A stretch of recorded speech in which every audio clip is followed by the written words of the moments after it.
I'm Adili, and I've been talking about the Kermack-McKendrick Epidemic Model. I have the overview here. Let's start with introduction. This epidemic model came out as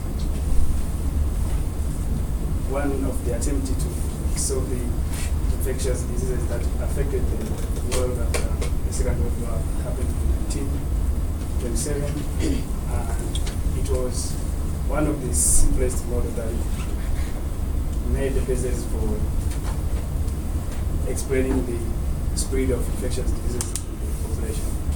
And so, in this case, the population is divided into three compartments, and we call simply as an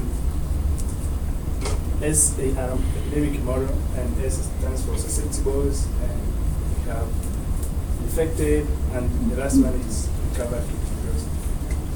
And let's see, the first compartment is susceptibles, where we have those individuals who are healthy and they can contract the disease. And those guys can contract the disease by the effective transmission data. The second class is the infected individuals. These are individuals who are already infected by the disease and they can spread it to susceptible compartments. And the last one, after the infected individuals have been recovered or have been developed some immunities or have died, they are going to the next compartment that is called the recovered or removed individuals by rate alpha.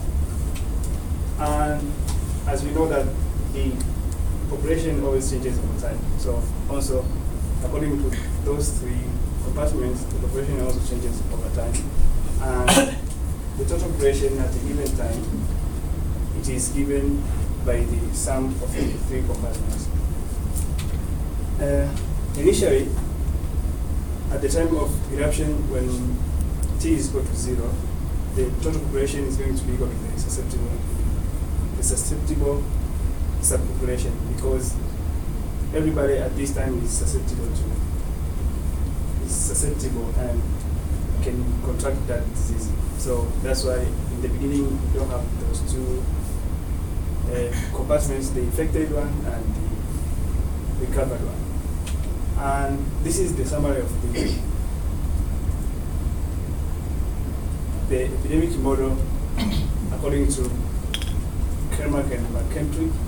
And in most complicated cases, we can have more than three compartments, as you see. So this was just a very simple, basic epidemic model that built as a basis for many epidemic models that have been used until today. And in some cases, to ensure that the susceptible and the infected individuals are in contact, we sometimes multiply by the population S, susceptibles, and also multiplied by the infected individuals. And there are some diseases you can find there is an arrow coming from the removed or the recovered going back to the susceptible. For example, for the flu disease, after recovering, you can be infected again. So, no, after recovering, you can be susceptible